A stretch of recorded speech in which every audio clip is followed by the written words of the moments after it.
Hey everyone, welcome back to my channel perfect Pammi official. तो कैसे हैं आप लोग। तो मैं अभी आ गई हूँ राजगीर का सोन भंडार, जहाँ पे सिर्फ सोना ही सोना है, सोना का खजाना है। तो आइए हम आपको दिखाते हैं सोना का खजाना। कहीं उसको दिखता है वो कहीं भी शुरू हो जाती है। आ जाओ गुनगुन, गुनगुन चलो बेटा। तो गाइस हम इन कर रहे हैं सोन भंडार में। आ जाओ बेटो, दिखाते हैं सोन भंडार का खजाना। और गाइस देख सकते हैं गुनगुन के जो कुछ फ्रेंड हैं इधर उधर भटक रहे हैं, तो गुनगुन के फ्रेंड को दिखा दिया। और ये देखिए दोनों साइड से जो फूल वूल लगे हुए हैं। तो चलिए अब चलते हैं सोन भंडार के नज़दीक। गुनगुन तुम्हारा दोस्त, गुनगुन का दोस्त को देख सकते हैं। आज तो गाइस देख सकते हैं ये है सोन भंडार का दरवाज़ा। तो गाइस यहाँ पे यही है असली सोन भंडार। इसके अंदर पता नहीं क्या है, सोना का खजाना है या कुछ और है। काश हमारे बस में होता और हम इसको पढ़ के खोल सकते थे, तो हम लोग सिर्फ सोना सोना ही सोना होता। सर जी, बुड्ढा ब्राह्मण की तरफ से आप सबों को शुभाशीर्वाद। नालंदा विश्वविद्यालय की तरह ये जंगल झाड़ी मिट्टी में ढका हुआ था। तो एशिया महादेश में 3 यूनिवर्सिटी का नाम आता है। प्रथम तो हुआ तक्षशिला, जो आपका पाकिस्तान और अफगानिस्तान के बॉर्डर पर है, जिसका राजधानी बलूचिस्तान हुआ। द्वितीय नालंदा और तृतीय विक्रमशिला, जो भागलपुर में है।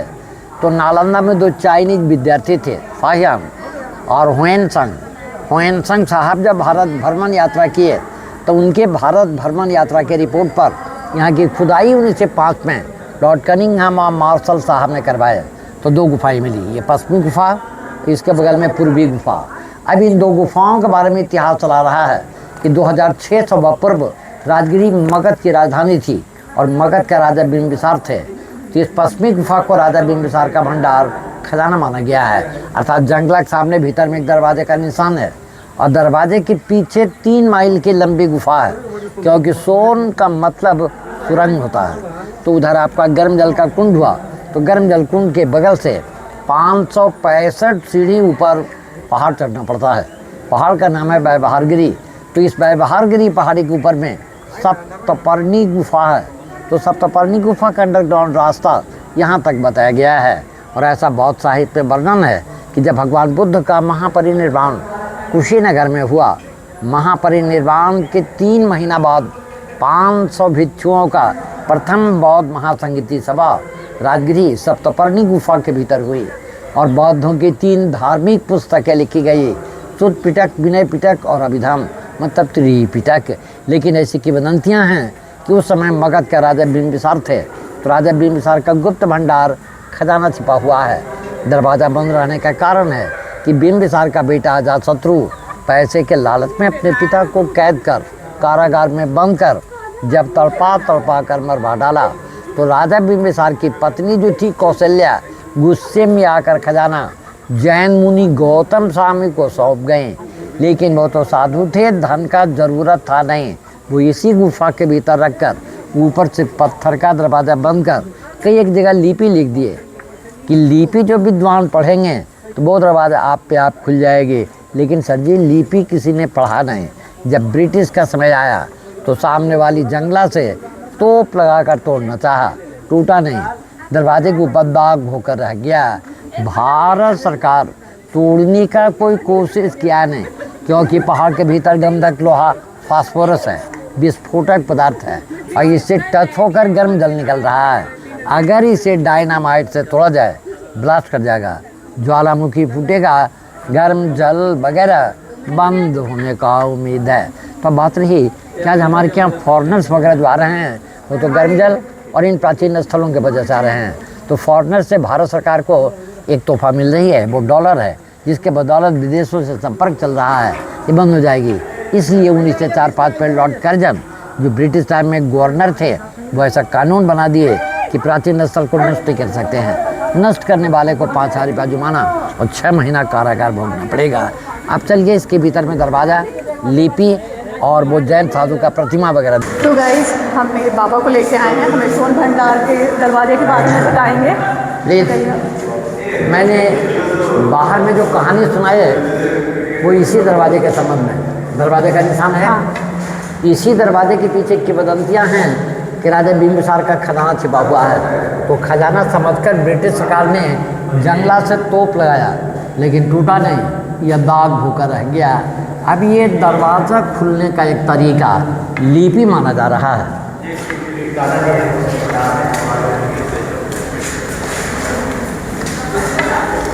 इसी लिपि के बारे में एंशिएंट हिस्ट्री में वर्णन है कि लिपि दरवाज़ा खोलने का मेथड है, चाबी है।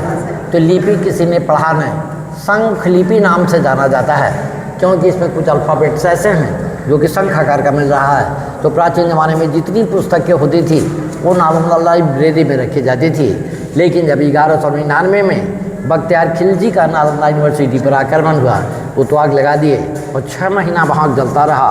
तो वहाँ की लाइब्रेरी जो थी, रत्न दधि, रत्न रंजन और रत्न सागर, ये तो जल गई।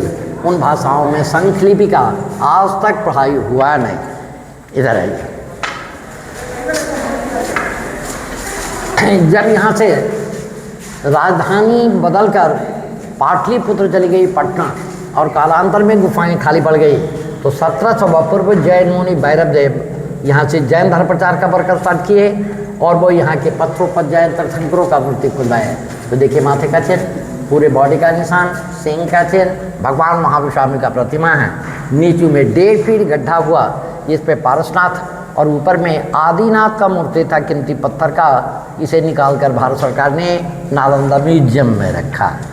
सोन भंडार के बारे में जो हमें बाबा जी हैं सारी जानकारी दे रहे हैं कि कैसे क्या और किस युग का है, काफ़ी टाइम पहले का है। जो देख सकते हैं, जिन लिपि के बारे में इन्होंने बताया कि कोई नहीं पढ़ सका, क्योंकि बहुत पुराने ज़माना का है, जब उस समय चलता था, शंख जैसी लिखावट थी, तो पुराने ज़माने लोग ही पढ़ सकते थे, इसीलिए आज तक वो सोन भंडार जो खुल नहीं सका है। जी, तुरनी से 5 की खुदाई में कनिंघम और मार्शल साहब को जो 2 गुफाएं मिली, पश्चिमी गुफा जो अभी हम लोग देख कर आए, और ये दूसरा पूर्वी गुफा।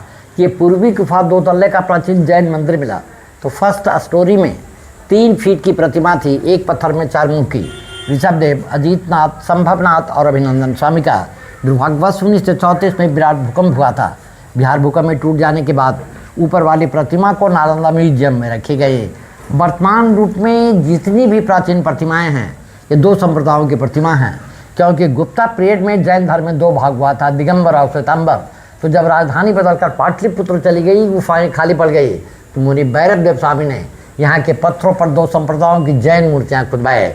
अब जैसे यहाँ पर हम लोग देखें कि ये जो कमल फूल का चिन्ह है, बिना वस्त्र का प्रतिमा है, अर्थात दिगंबर, 6ठे तीर्थंकर पद्म प्रभु, हाथी का चिन्ह श्वेतांबर, दूसरा तीर्थंकर अजीतनाथ स्वामी, और सिंह की 2 मूर्ति 24वां तीर्थंकर श्वेतांबर भगवान महाविष्णु। मुस्लिम पीरियड में बख्तियार खिलजी ने नष्ट किया।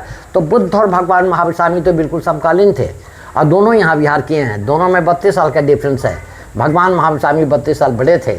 भगवान बुद्ध 5 वर्ष बेनुवन में बिताए, और भगवान महाविष्णु 11 वर्ष यहाँ के पर्वतों पर बिताए। लेकिन कहीं इतिहास में दोनों का एक जगह मिलन नहीं दिखलाया गया है। भगवान बुद्ध को ज्ञान प्राप्ति बोध गया में हुआ बोधिवृक्ष के नीचू में, और भगवान महाविष्णु के ज्ञान प्राप्ति रिजीवाल का नदी के तट पर कलवृक्ष के नीचू में, वो जगह गिरिडीह झारखंड में पड़ता है, जिसे पारसनाथ टूप कहा जाता है। यहाँ पर देखा जाए कलवृक्ष का चित्रण है, तो स्पष्ट भगवान महाविष्णु का प्रतिमा है। अब यहाँ पर एक प्रश्न उठ रहा है कि राजा बिंबिसार के समय में प्राचीन महल कहाँ रहा होगा। तो इस मगध का प्राचीन नाम होगा गिरिब्रज। तो गिरी का अर्थ होता है पहाड़, ब्रज का अर्थ होता है वासियों। तो यहाँ पर 5 पहाड़ियाँ हैं, विपुलगिरी, रत्नागिरी, उदयगिरी, सोनागिरी और ये व्यवहारगिरी हुआ। तो ऐसा अनुमान लगाया जाता है कि इसी 5 पहाड़ियों के भीतर राजा बिंबिसार का महल रहा होगा। लेकिन हमेशा प्रकृति का आपदा भूकंप आता रहा, महल तो जंगल झाड़ी मिट्टी में दब गया। नया राजगिरी बस स्टैंड के पास बसा हुआ है। That's all. थैंक यू बाबा जी इतनी जानकारियाँ देने के लिए, कि हमें इतनी जानकारियाँ नहीं थी इस चीज़ के बारे में। भी सोच रहे थे कौन बताएगा, सोन भंडार है बस इसमें किसके अंदर।